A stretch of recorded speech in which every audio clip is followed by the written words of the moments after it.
我是真的搞不懂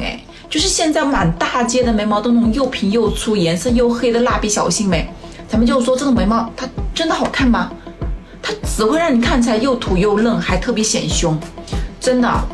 我每次在街上看到女孩子顶着这种2条毛毛虫眉出门，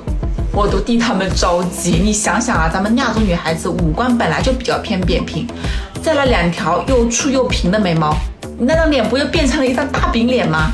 所以做我们这一行的，我们最怕的就是客户拿一张这种网红照来跟我们说，他说哎呀，我就要做这种眉毛，你知道你的眉毛是要长在你是要做在你的脸上的吧？我们肯定是要根据你的眉骨、眼型、3庭5眼来设计啊。真正高级的眉毛是什么样子的？就是它是要有毛流感的，有深浅过渡的，是要有灵动的，它能够修饰你的脸型，放大你眼睛的优点，而不是说像盖了一个章一样死板的贴在你的脸上。你明不明白，宝贝们？